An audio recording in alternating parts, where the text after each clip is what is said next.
Добро утро, значи на сите. Ние продолжуваме денеска со нешто кое го започнав со една друга тема малку порано, која зборувавме што треба за човек да стане христијанин. Всушност мислам дека на интернет ќе треба да ги направиме прв дел и втор дел да биде ова што денеска го зборуваме, заради тоа што ова е продолжение на она што го зборувавме за Нааман од втора книга на Царевите од 5 глава. Минатиот пат зборувавме за сижето на приказната, за еден Нааман, кој дојде всушност, кој отиде во Израел за лечење. Ќе дојдем за тоа малку покасно и работевме до 14 стих. Денеска сакам од 14 стих, всушност од 15 натаму прво да го прочитам целиот текст, а потоа да се вратиме, да се подсетиме што беше минатиот пат и како ќе продолжиме натаму. Значи, втора книга Царства, 5 глава од 15 до 27 стих. Ќе се сетите, Нааман му рече, оди во Јордан, потопи се 7 пати и ќе бидеш чист, ќе бидеш изчистен. Текстот продолжува вака. Тој отиде и се потопи во Јордан 7 пати, според зборовите на Божиот човек, и телото му се обнови како тело на мало дете и се изчисти. Тогаш се врати кај Божиот човек, тој и сите придружници негови дојде, застана пред него и рече: еве, познав дека по целата земја нема Бог освен во Израел. Прими пак сега дар од твојот слуга. Елисеј одговори: се колнам во живиот Господ пред чие лице стојам, нема да го примам. Оној што го принудуваше да земе, но тој не се согласи. И рече Нааман: што ме така, нека му дадат на твојот слуга земја, колку што можат да носат 2 маски. Зашто во иднина слугата твој нема да принесува сепаленици и жртви на други богови, освен на Господ. Само еве што да му прости, ова е погрешно. Само еве што да му прости Господ на слугата твој. Кога мојот господар оди во храмот на Рамон или Римон, за да се поклони таму и се подпре врз раката моја, и јас се поклонам во домот на Римон, тогаш Господ да му прости на слугата твој за поклонувањето моја во домот на Римон. А тој, Елисеј, му рече: оди си со мир. И тој отиде од него и прилично се оддалечи. Тогаш Гиези, слугата на Божиот човек Елисеј, рече: ете, мојот господар не сакаше да го земе од раката на тој сириец Нааман она што го беше донел. Се колнам во Господ, ќе потрчам по него и ќе земам нешто од него. И потрча Гиези по Нааман. Нааман виде дека некој трча по него, слезе од колата да го пресретне и рече: дали си со мир? Тој одговори: со мир сум. Мојот господар ме испрати да кажам: ете, сега дојдеа кај мене од Ефремовата гора 2 момчиња од пророчките синови.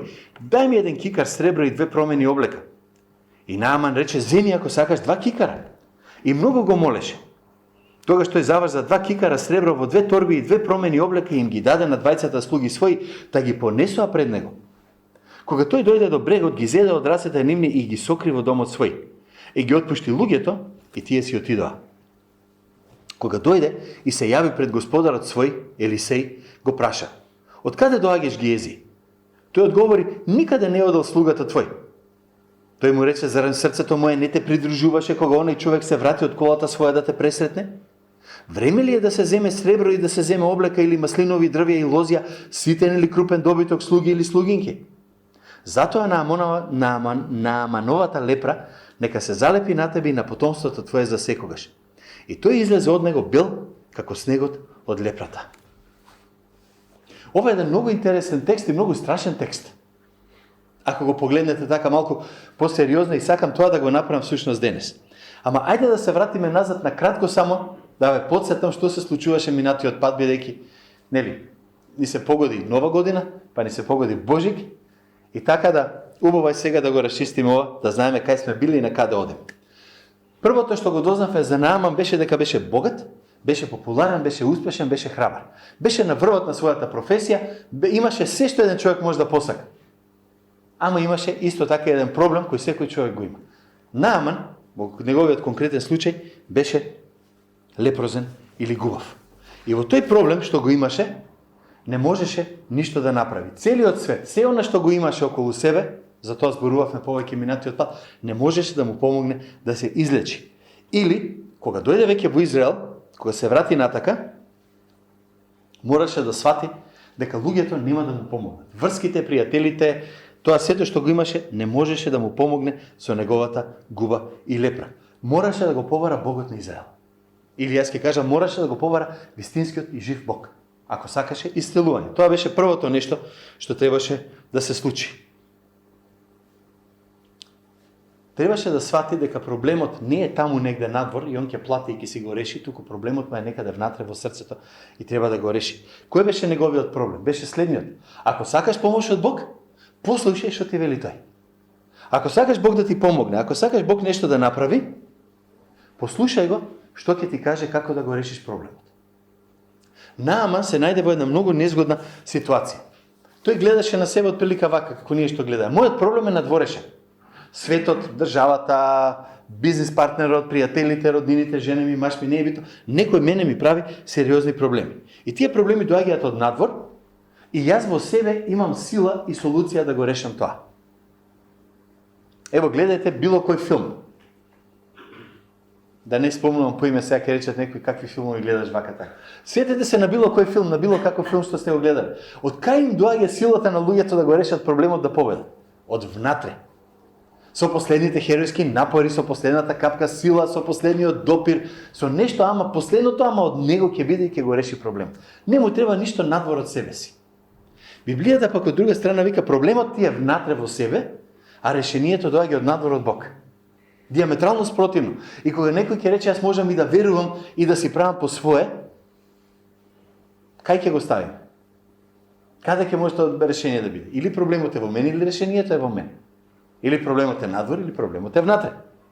Или проблемот е насекаде, решението е насекаде. Будизам некаков си, што не функционира. Од кај знаеме дека не функционира, погледнете Индија. Извинете, ама толку ќе кажам само. Тоа е друга приказна, некој пати може да продолжиме на неа. Ама, понатаму, кога доаѓа веќе Нааман доаѓа во Израел и сака да заслужи, сака да заработи, сака да освои. Се сеќавате што викаше? Еј да ми кажеше, оди направи некој големо дело, не зборував минатиот пат, отепа ламија преку 7 мориња, 7 полиња, 7 гори, не знам си што, запали се и сече си прст од раката, боци се во око. Не е важно ќе го направеше тоа. Ама кога му рече, ништо не можеш да направиш, само прифати, јас што ќе ти кажам, тој вика, па каков е тој Господ? Што сите ги прима на исти начин, што за него нема разлика помеѓу мене, толку голем, паметен, богат, интелигентен човек, и оној таму расипаниот, најдолниот разбойник. Па нема, вика Библијата, разлика помеѓу најбогатиот и најпаметниот и најсиромавиот. Во Римјаните 3:23 пишува, сите сгрешија, сите се лишени од Божјата слава. Сите на исти начин мора да дојдат кај Бог. Нема друго чаре, нема друг начин. Ние сме спремни да си заработиме. Сакаме да заработиме. Викаме, можеме да заработиме, да си заработам спасение. Ако овие обичаи околу нас сега што ги спомнав на почетокот нешто не учат, тоа е тоа дека луѓето се обидуваат да заработат нешто. Сакам нешто да направам, за потоа да биде нешто да добијам. Јас, Боже, тебе тоа, ти мене нешто друго. Ама прашањето, начинот на кој овој Елисеј го направи, тоа е многу брилјантен, прекрасен, заради тоа што вика, единствениот начин на кој ти можеш да добиеш решение за твојот проблем, да си го смениш целиот начин на размислување. Не очекува ти можеш сам да направиш нешто. Денеска најголем проблем на луѓето да кажат, јас верувам во Бог како Спасител и Господ, на кој ќе го ставам целиот живот, барем од оние луѓе со кои јас разговарам, е поентата, јас не сум толку лош. Зар стварно во мене нема ништо вредно што Бог може да каже, заради ова ќе те земам? Нема. Нема. Што правиме? Спасението само по бесплатно, по слободна она благодат што може да ни ја даде Господ. И Нааман, след дека не се сретна директно со Бог, не си го реши проблемот. Како се сретна, ќе видиме во овие стихови тука што ги зборувам, а јас сакам нешто тука само да поставам она како прашање, како подпрашање, дали ти и јас сме се сретнале со Бог? Дали ти и јас го знаеме Бог или сме го запознале Бог? Не во онаа смисла сме го запознале и знаеме се за него. Туку во онаа смисла да кажеме, јас разбирам што Бог бара од мене, јас разбирам што Бог сака да ми даде и како може тој негов бесплатен дар да стане мој. Да не се лажеме, никој никогаш нема да го запознае Бога во целост. Да не обвини некој за ерес. Ама, Бог ни се открил во Библијата и од тоа откровение што го имаме во Библијата, ние можеме доволно да знаеме што треба да правиме, што да не направиме, како да му угодиме на Бог, како да станеме негови чеда. И како да може да кажеме, да, тоа е наш Бог, тоа е наш татко, тоа е мој Спасител. Многу важна работа. Сега доаѓаме вамо веќе кај што бевме. Откај што застанавме минатиот пат и сакам да продолжим. Нааман беше човек без онаа религиозна, вистинска религиозна заднина, ако смеам да кажам. И тој се сретна со вистинскиот жив Бог, а јас тука ќе кажам нешто, па ќе го обработам, а Гиези, слугата Божи, го промаши Бог на цело. И да ви кажам искрено, кога го читав текстот, кога го проучував, кога ги копав коментарите, викам, леле, како сум бил слеп за некои работи вакви, а овој текст сигурно некој од вас го читале десетици пати бар. Сигурно сте го фатиле некаде. Овде. Многу е интересно. Бидејќи Нааман, кога доаѓа, се среќава со пророкот, го убедија пријателите негови, нема веза слугите, го послуша пророкот и одеднаш му се отворија очите за Бог. Гиези пак е тука слуга на пророкот. Тој цело време е со пророкот, со Божјото Слово, цело време е тука со поуките, на некој начин му е чирак на пророкот и ништо не свати. Знаете што е стравото од ова? Цел живот да го поминеш во црква, а ништо да не сватиш зашто одиш. Не стварно. Цел живот да викаш јас сум верен, јас сум христијанин, да трпиш дури маки може и проблеми и на крајот да сватиш дека па не знам заради кој сум се мачал, зошто сум се мачал, зошто сум имал цела мака во животот. Зошто сите ме малтретирале како верник, а јас не сум имал појма во што верувам. Може да се случи. Ево го, имаме тука случај таков во Гиези, тука.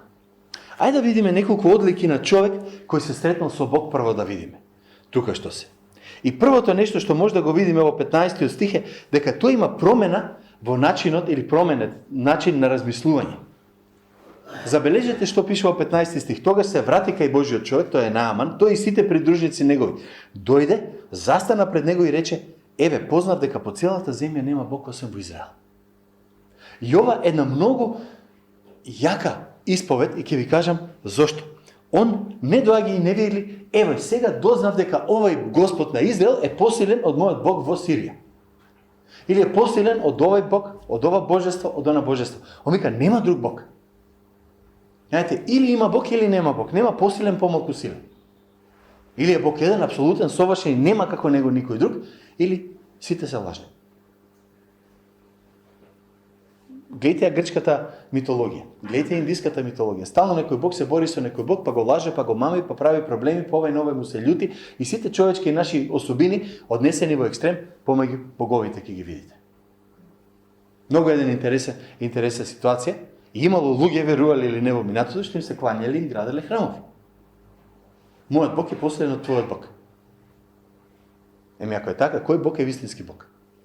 Тој ќе победува, а мојот е сепак вистински иако изгуби. Не може, нема логика во тоа. Овде Нааман вели: јас сватив дека не постои друг Бог освен единиот Бог. Шема во Израел. Чуј, Израеле, Господ Бог е еден. Да немаш други богови освен него. Овде тука. Ова е шок. Нешто многу важно овде што сакам да спомнам. Средбата со Бог не е емотивно искуство. Може да има емоција, ама не е само емотивно искуство. Вие може да бидете на некој собир, кај што е прекрасно, кај што уживате, кај што музиката ќе ве трогне, солзи ќе ви изфрли на очи. Вчера на Бабамара ја закачив Андријана и ова и како го вика заедно беа Джамбазов. Ја пеја, ми заплакало селото ваташе. Не знам дали сте слушнали. Песна која публиката ја расплаче. Океј, емотивно искуство. Дали тоа искуство ќе смени нешто во луѓето утре во нивниот живот? Дали ќе го смени нивниот поглед на стварите? Дали ќе ја ценат таа жртва на тие 13 момчиња таму повеќе? Тоа е битното прашање. Значи, кога ќе рече некој јас бев во црква, имав такво убаво емотивно искуство, леле, фантастично се чувствував, супер е тоа. Ама емоцијата сама по себе не значи ништо ако нема промена во размислувањето. И затоа сум запишал, чувствата нема да се сменат ако не се смени срцето, а срцето нема да се смени ако не го смениш начинот на размислување. Кој е оној на кој му се восхитува? На групата за славење, на убавиот автор што песнувава напишал, на Менделсон, на Хендел, на некој што слушаме некој ораторија? Или, овој Бог создателот на се, гледај што прави, срцето ми го раздвижи, емоциите ми ги раздвижи, јас не можам а да молчам веќе. Има голема разлика помеѓу тие две ствари. Ако не се смени умот, начинот на кој размислуваме за тој Господ, ништо не сме направиле, стварно ќе заглавиме. Умот мора да се смени. Второто нешто, втора одлика на човекот кој се сретнал со Бог е промената на неговиот став кон собственоста. Ке речете, да бе, зашто тоа? Многу важна работа. Доаѓа сега Нааман повторно кај Гези и вика, прими сега дар од твојот слуга. Не вели чекај да ти колку кошта моето спасение, не вели колку чини јас да се излечам, туку вика сега сакам да ти поклонам нешто како благодарност за тоа што беше направено за мене. Веќе не е по заслуга. Веќе знае дека не го заслужил, вика сакам да направам нешто како резултат, бидејќи тој не дава пари за да добие нешто, туку ги дава од радост, од благодарност. Многу една важна работа. Сака да даде, бидејќи се чувствува радосен. Едно од нештата на кои може да проверите, тоа го зборував и неколку пати порано, дали човек навистина го сменил срцето или не, е неговиот став кон давањето за Господа. Тоа многу сериозно го зборам. Значи тоа што ако човек цело време размисла колку малку можам да дадам за Господа, а не колку многу, тој вика мојата самодоверба, мојата сила е во валутата во која јас имам кај мене. И ако дојдете на тој став дека колку многу пари имам, толку сигурност имам, ќе ве потсетам пак на Нааман, кој имаше огромна сума пари. Ако немате друго што да работите, земете, пресметувајте колку тежина беше еден талант злато, колку беше еден талант сребро, помножете по денешни цени и услови по унца, ќе видите ненормални суми пари се спомнуваат тука што Нааман донесе да плати и ништо не можеше да направи. Нашата самовредност, како ние само се вреднуваме, често зависи од финансиите, често зависи од парите, често зависи од тоа кој клуч ќе го стават на маса кога ќе седнат во кафич да пијат кафе двајца заедно.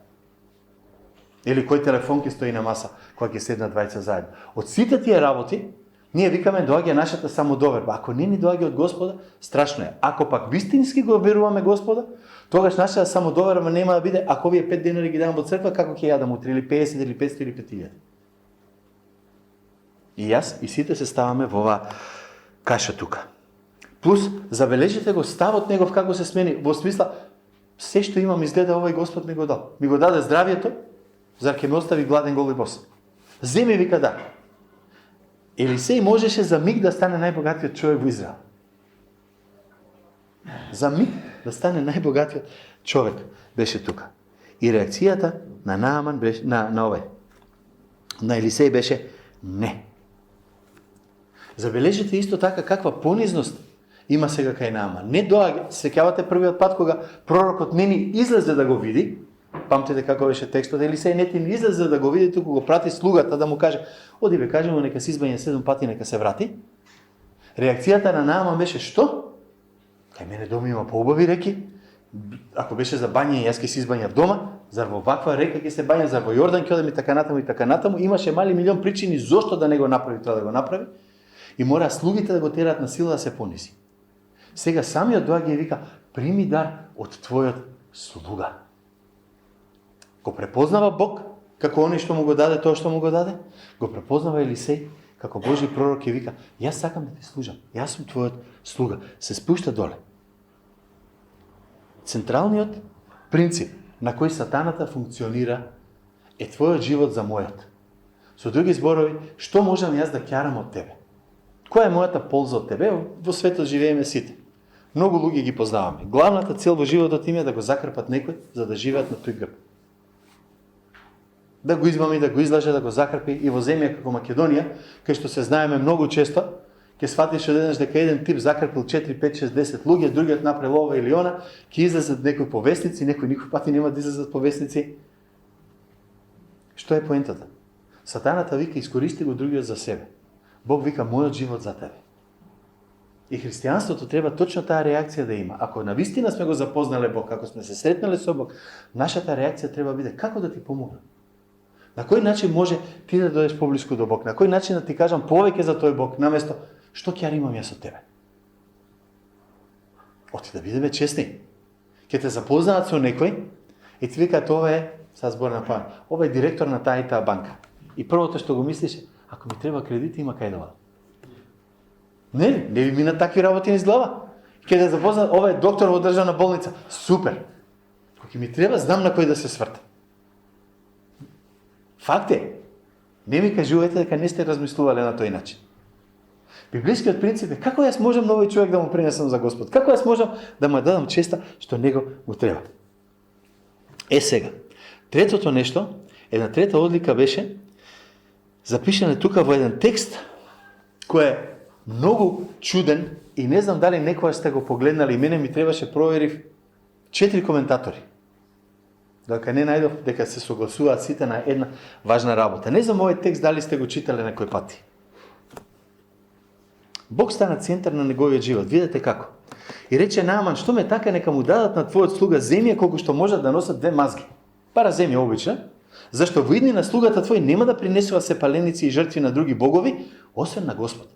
Само, еве што да му прости Господ на слугата твој, кога мојот Господар роди во храмот на Римон за да се поклони таму и се подпре врз раката моја, и јас се поклонам во домот на Римон, тогаш Господ да му прости на слугата твој за поклонувањето моје во домот на Римон. А тој му рече, оди си со мир. Сте го читали овој текст? Сте размислувале за него? Ова е многу интересен текст кој уште во 17-18 век некои теолози се мачеле со него и дошле до едни многу интересни одговори. Нааман, всушност, вика, јас ќе земам земја и ќе одам. Ваква ситуација нема на друго место во Стариот Завет. Нема ни во Новиот, за волја на вистината. Ама, ај прво да почнам да се обидам, да објаснам што вика тој е таму. Се согласувам со овие толкувачите таму, затоа што знаат веројатно повеќе од мене Библија. Прво, не знам, ајде сетете се на вашата историја. Сетете се на вашето искуство во црквите. Ке дојде човек во црква, од улица, некој, да кажеме со лошо минато или било како, ке дојде во црква, ке се покае, ке се обрати, ке оприфати Христос како Спасител и обично оди во 2 крајности. Едната крајност е ке излезе надвор и на сите им вика такво: еј, сите вие паганите, гледайте кој сум јас. Јас се спасив, вие сите тука сте грешници. Гледайте ме, мене, јас сум спасен, сите други грешни. Многу такви луѓе поминали и низ оваа црква и воопшто не се задржаа во неа заради таа самоправедност. Гледайте ме што се случи со мене. Јас поверував, значи сите вие другите сте подолни од мене. Другата крајност, што се случува, јас сум поверувал, ама не мора никој да знае, дури ни моите домашни. Зошто? Затоа што верата е моја приватна работа. Сте се соочиле со тоа? Размислете малку. Овој се наоѓа тука, Нааман во ситуација каде што не вика, неќам ништо да имам заедничко со тие во Сирија. Молим те, дај да останам кај тебе тука. Ке си останам во Израел, ке видам пример на сите, гледај колку пари имам со мене, ке си живам среќно и задоволно, ке живеам во земјата на мојот Бог. Пушти ги тие пагани, нека ги на таму.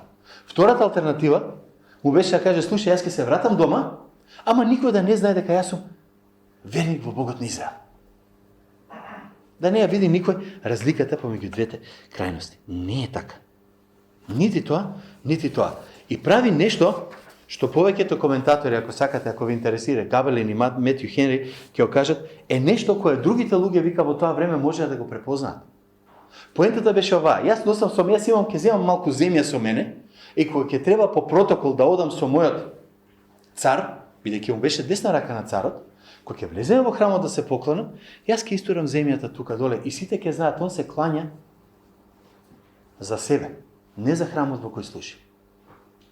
Вика, јас ќе си го исполнам мојот дел од мојата служба, како премиер, како сакате кажете го, ама мојата вера, мојата посветеност не е на Рамон, не е на божеството на мојот народ, мојата посветеност е на друг Бог. Зошто е ова важно?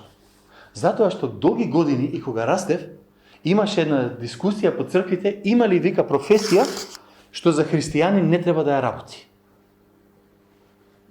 Не зборуваме за порнографија сега, за такви глупости. Зборуваме за нормални, класични, човечки бизнеси. Има ли, вика, бизнес со млад, верник, христијанин човек, не смее да се занимава со него, ти е грешна професијата. Или со други зборови, ако се обратиш и правиш нешто, добро, ако е крадец, нормално да не краде. Ама ако е амбивалентно, ако е ни таму, ни таму, може ли верник човек христијанин да биде во музиката? Може ли да биде во културата на општеството, во уметноста на општеството да влезе? Може ли христијанин да биде бизнисмен на кој другите ќе се угледуваат? Смее ли? онаа идеја во христијанството, кај што сакаме да го издвоиме духовното од физичкото, кај што сакаме да го издвоиме, мојата вера си е моја вера, или никој не треба да знае за неја, или мојата вера е моја вера и затоа јас не можам веќе да го работам тоа што сум го работел, бидејќи сите крадат во мојот бизнис, ако јас продолжам и јас ќе крадам. Јас познав жена која викаше јас ќе поверувам во Христос кога ќе престанам да работам. Зошто? Продавачка сум, вика, не може да запрам да крадам во дуки. Буквално со тие зборови ми кажа. А добро, човече, нормално ли сте? Ова што тој овде го прави, вика вака. Кога ќе влезам во храмот, кога ќе почнам со сите тие церемонии да ги правам, ќе им кажам или ќе им покажам на сите дека иако сум вратен во Сирија, јас го обожавам Богот на Израел. Начинот, вика, он му вели на Елисеј што ќе го направам, тоа е следното. Кога ќе клекнам, кога ќе мора да исполнам мојата протоколарна служба. Протоколот за моето работно место, ќе ме пипне, ај клекни и ти, ќе земам малку земја, ќе ставам доле и сите ќе речат, овај не се клања на рам. Овај се клања на својот Бог, ама не почитува како нација. Што би значило тоа за нас во денешно време? Размислете малку на тоа. Има ли работи кои може човек да ги направи? Може ли да отидете на погреб на безбожник?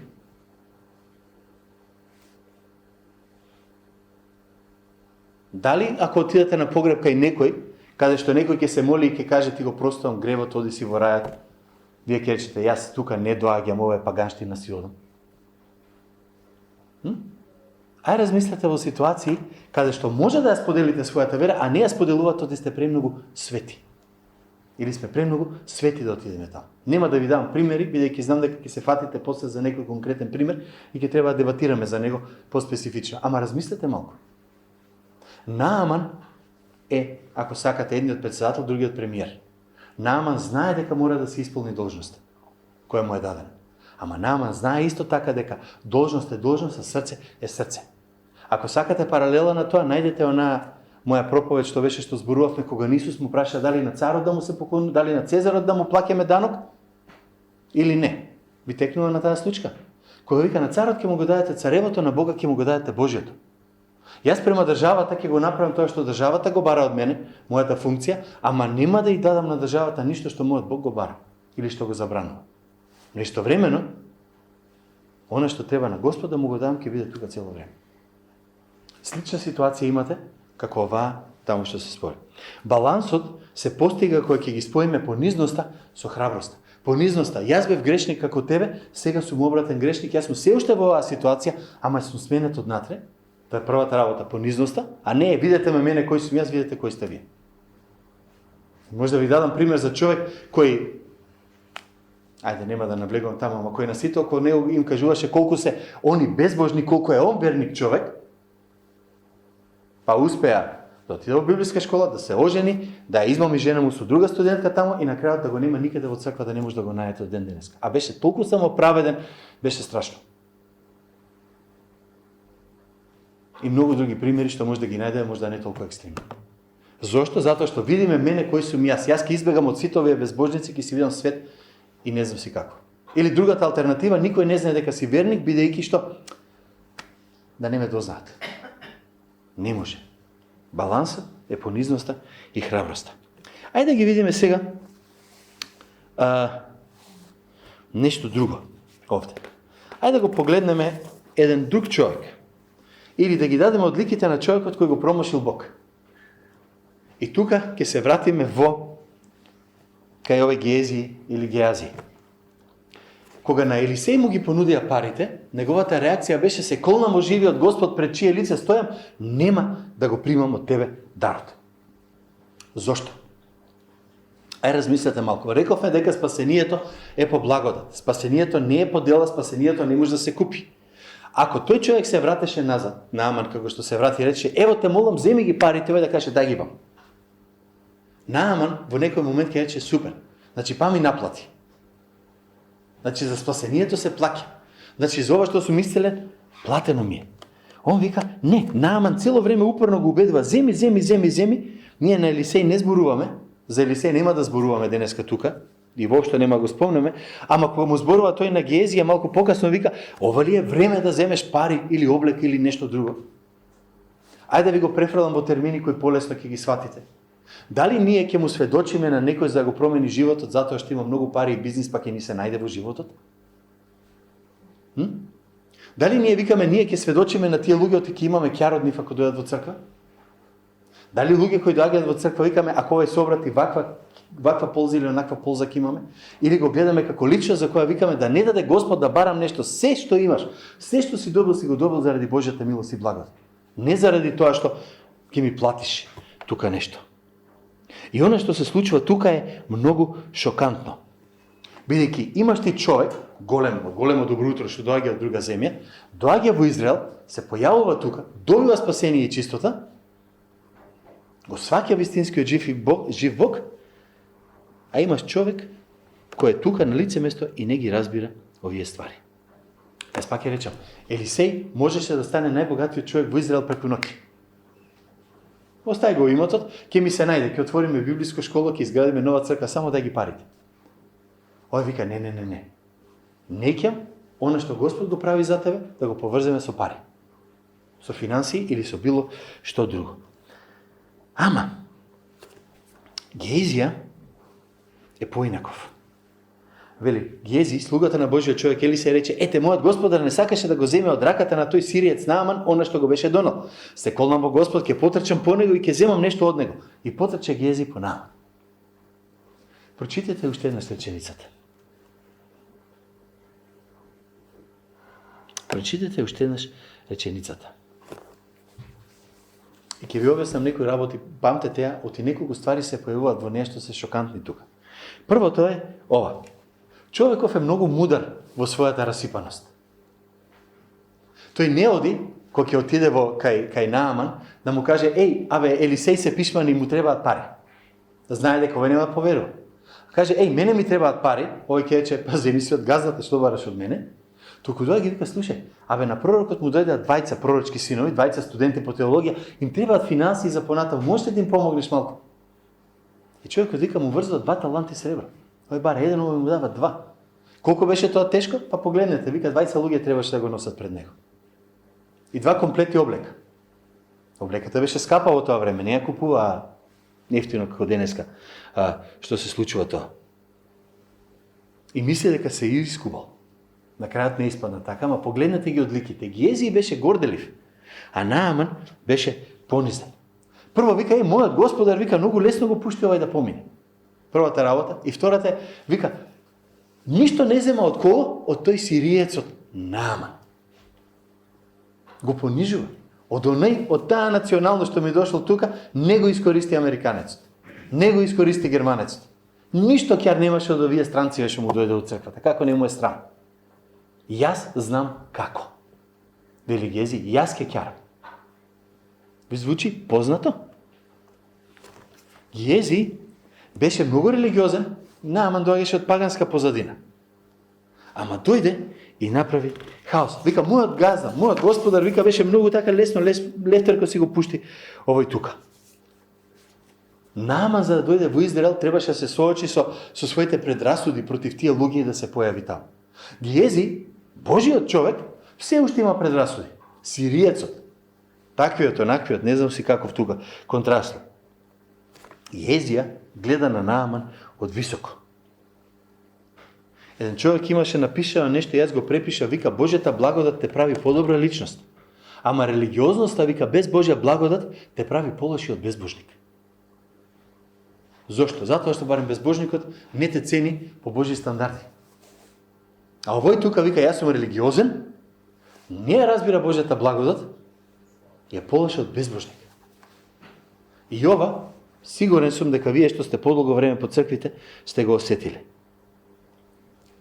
Интересно беше дека овде судот над Гејзи е многу суров. Одеднаш што му вика Елисеј? Лепрата, губата, болеста што ја имаше, вика, овој човек врз тебе и врз целата твоја фамилија. И ќе речете, не ли е многу суров? Не ли е многу суров? Може би е, може би не е. Ама, вака да размислиме. Во светот има многу лоши работи што се случуваат, така ли? Во светот има, што ги викам, оние лоши луѓе, лоши души. злобни, никакви разсипани, цело време гледат да направат проблем. Ако ќе го погледнеш од надвор, прекрасен убав човек, прекрасна убава жена, совршен изглед, не знае што има внатре. Од друга страна ќе видите луѓе кои заради животот, заради болест, заради нешто се цели уништени, искривени, не изгледаат убаво, и кога ќе ги запознаете, гледате дека има душа од која вие ќе научите. Мора да се понизите пред нив. Нели ќе беше убаво во светот, убавите луѓе да беа само добри, грдите луѓе да беа само лоши. Многу ќе ни беше лесно. Ќе погледнеш наокол, ќе се погледнеш себе си прво и ќе кажеш јас сум добар или лош во гледал. Ќе погледнеш наокол, ќе кажеш овие се добри, овие се лоши луѓе. Господ точно тоа го направи со Геезија. Рече ти беше лош, сите ќе видат дека си лош. Како ќе видат дека си лош? Губата ќе биде врз тебе. Лепрата, губата ќе ти биде казна за тоа што го направи. Тоа што е внатре во тебе, сите ќе го видат надвор. Така се случи. И да, ова треба да не уплаши и мене и тебе. Ако Господ го извади нашиот внатрешен грев, нашиот внатрешен живот на површината наша, што ќе се појави? Ќе бидеме убави или грди? Бог не го прави тоа, фала му на Господа, ама треба да се замисли. Затоа Гези остана болен. Го промаши Бог. Нааман пак го сретна. Ајде уште едно нешто. За крај. Како да се осигуриш да не го промашиш Бог? И со тоа ќе завршим. Има еден карактер, има една личност во оваа цела сторија тука, во цела случка, што многу на брзина ја прескокнавте. А таа е вистинскиот херој, уствари девојката Робинка. На самиот почеток. Младата девојка, која историски гледано беше мала, вика еднаш арамејците излегува во чети и заплени од израелската земја едно мало девојче. И тоа и служеше на жената на Нааман. Таа и рече на господарката своја: "О, да отидеше мојот господар кај пророкот кој е во Самарија, тој ќе ја симнеше од него лепрата."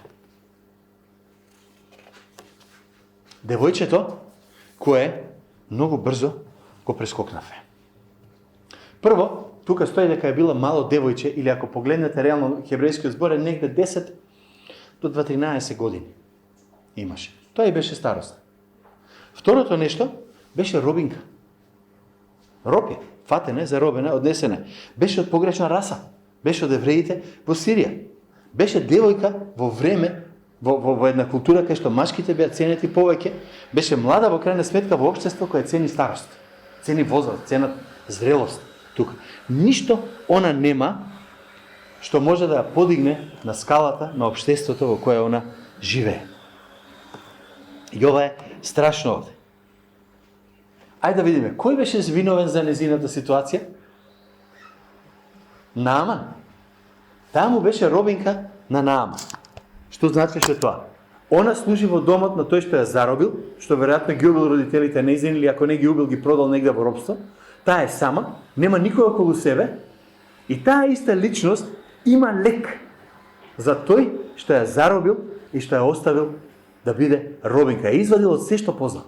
Ставете се себе си во таа ситуација.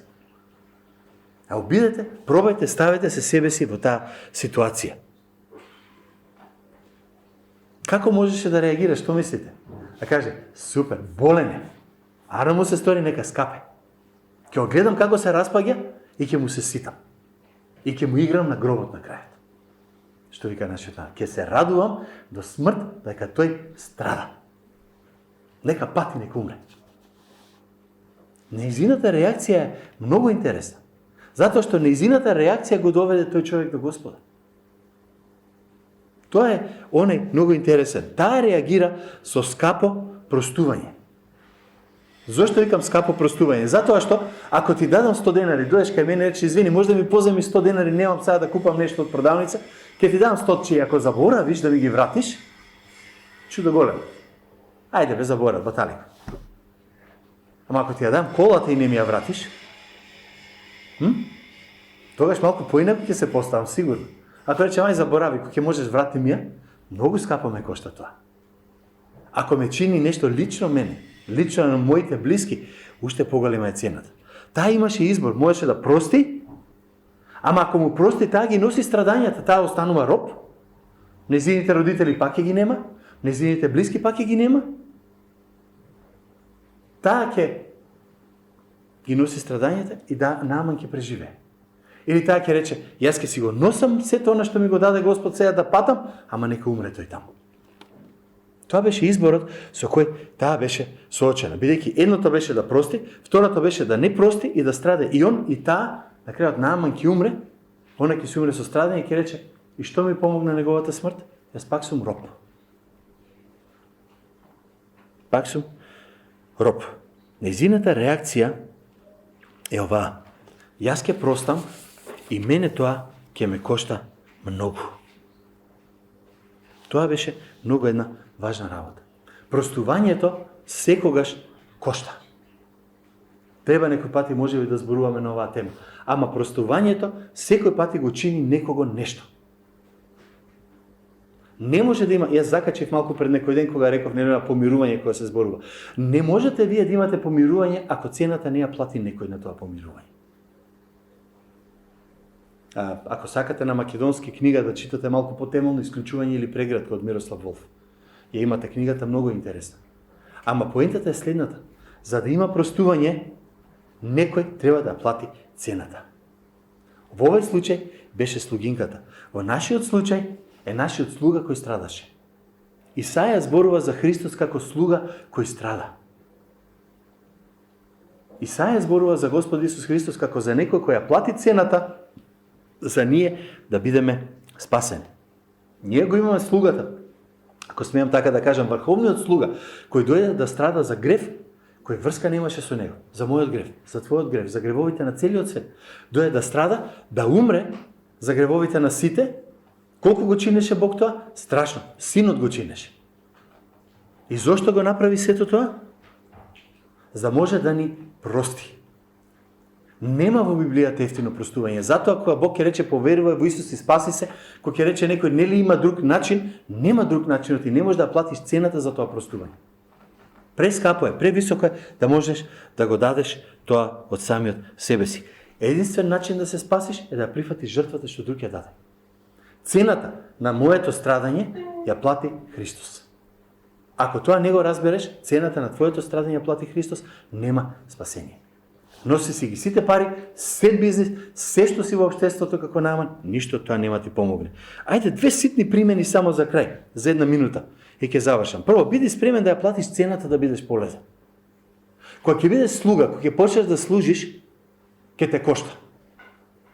Ќе те кошта затоа што тие на кои им служиш први ќе ти се вратат и ќе ти замераат. Тоа е секој пати така. Тоа секој пати било така, секој пати ќе остане така. Не го гледај девојчето, тоа е второто нешто што сакам да го кажам тука. Не го гледај девојчето како пример, ова девојче туку како показател кон оној кој не е само пример, туку не е и спасител. Господ не спасува по неговата благодат. Господ не спасува, ни дава се што имаме, не бара ништо за возврат, заради тоа што тој ја плати цената. Да не даде Господ да го промашиме Бог. Да не даде Господ, седејќи во црква, служејќи му на Бога, да промашиме на кој му служиме. Оти нема да има корист. Младо девојче, кое можеше за инает да го остави човекот да умре во неговиот грев, го спаси. Христос, кој не мораше да дојде на оваа земја, умре за да не спаси. Не ги споредувам, не беа исти. Ама сликата е иста. Амин.